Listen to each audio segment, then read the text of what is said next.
There have been, in fact, two big waves of jihad. The Arab waves, which started in the 7th century, and in the course of 1 century only, has Islamized a huge territory, mainly Christian territory, from Portugal till Armenia.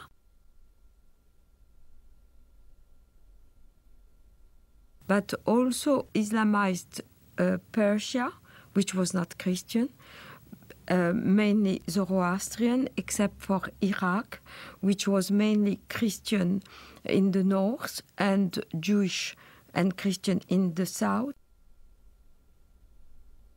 The second wave of Islamization started in the 11th century with the Turkish tribes. So all these regions of Eastern Europe, Greece, Anatolia, which is now Turkey, but was the seat of the Christian Byzantine Empire, and Serbia, Bulgaria, Romania were integrated into the Dar el-Islam, which is the land of Islam. So all the countries around the Mediterranean, which once have been Christian, became the Islamic Empire. This Turkish wave lasted from the 11th century till the 17th century, where the Turkish army were stopped at the gate of Vienna in 1683.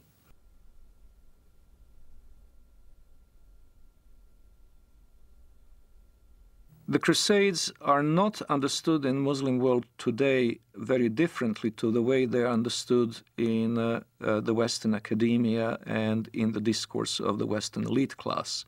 Both talk of the Crusades as an aggressive war of conquest by Christian Europe against peaceful, innocent Muslims. One may ask, however, what were those Muslims doing in the Holy Land in the first place? Well, what happened is that Muhammad and his successors waged a series of wars of conquest, and in one such onslaught, in the 4th decade of the 7th century, the Holy Land, Palestine, Israel, was conquered by Muslims. And so when Seljuk Turks started interfering with the ability of Christian pilgrims to go to the Holy Land, to go to Jerusalem, and when their physical safety was no longer guaranteed, the Western Christians acted not only as reconquerors of a land that had been once theirs, they also acted as, quite rightly one might say, protectors of their holy places. Now, a defensive war in the case of the Muslims is even a war of conquest because they're obligated to spread Islam. But a land which had once been Muslim, in particular, must be reconquered, and the jihad is the rightful name of that war of reconquest. So they could never accept the Crusader states in Antiochia and Jerusalem because they were Dar ul-Harb reinstated into Dar ul-Islam. And this is a contemporary aspect of the Israeli-Palestinian conflict, of which many Westerners are not fully aware. Exactly the same psychology that prompted Saladin and others to fight the Crusaders is now motivating Hamas. In both cases, it is not only a matter of the nationalistic desire of Arabs to expel European or Jewish settlers, it is also the Quranic obligation of all good Muslims to make sure that the land once ruled by Muslims will be reverted to their rule. From the British historian Hilaire Belloc's The Great Heresies, 1938. It has always seemed to me possible, and even probable, that there would be a resurrection of Islam, and that our sons or our grandsons would see the renewal of that tremendous struggle between the Christian culture and what has been for more than 1,000 years its greatest opponent. The suggestion that Islam may re-arise sounds fantastic, but this is only because men are always powerfully affected by the immediate past. One might say that they are blinded by it.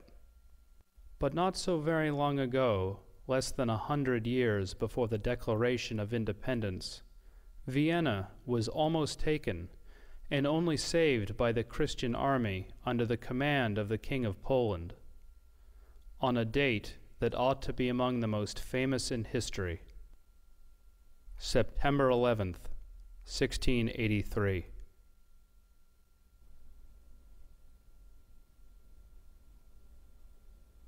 On September 11th, 1683, the siege of Vienna was broken.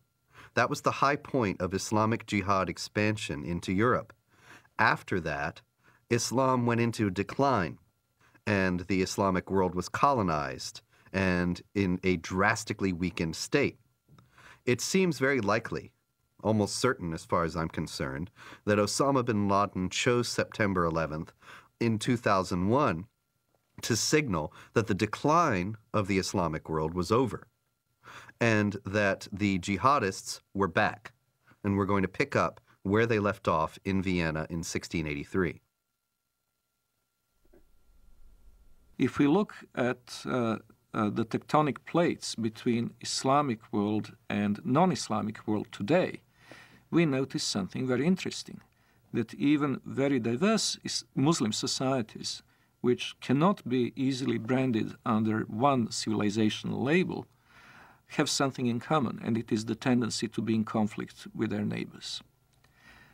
If we look at the extreme southeastern outreach of Islam, we see East Timor, where Indonesian Muslims slaughtered a third of the population of this former Portuguese colony, who are, by the way, Roman Catholics.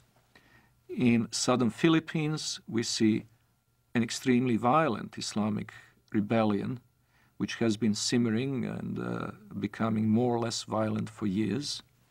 In Indonesia itself, we had religious conflict in the Spice Islands, where the beleaguered Christian minority is in danger of extinction. We have very active Islamic movements, both in Thailand and in China, in Xinjiang. In the Indian subcontinent, the history is tragic indeed. That's where the Holocaust, the Hindu Holocaust, took place in medieval times, a little-known episode in the history of Islam in the Western world, but the one that left a deep traumatic mark on the people of the region, and where the conflict is still latently present in the province of Kashmir. In Africa, there is the constant war in Sudan, which finally has gained some prominence in the Western decision-making circles, but which has been going on for 20 years. And it's impossible to estimate the number of lives it has claimed, but it certainly goes into many hundreds of thousands. There is the constant instability in Nigeria between the resurgent central and northern states, which are increasingly pressurizing the government in Lagos into accepting Sharia law as the law of the land in those provinces. And of course there is Mauritania, where Muslims constantly battle non-Muslim southerners. Then there is of course the Caucasus, Chechnya. And in Europe itself we have the conflict in the former Yugoslavia between the Bosnian Muslims and Serbs and Croats respectively, and the conflict between the Albanians and the Serbs, Albanians and the Macedonians, and quite possibly before too long, Albanians and Greeks. So if we eliminate these conflicts, if we eliminate from the equation Chechnya, the Balkans, Sudan, the world is a pretty peaceful place.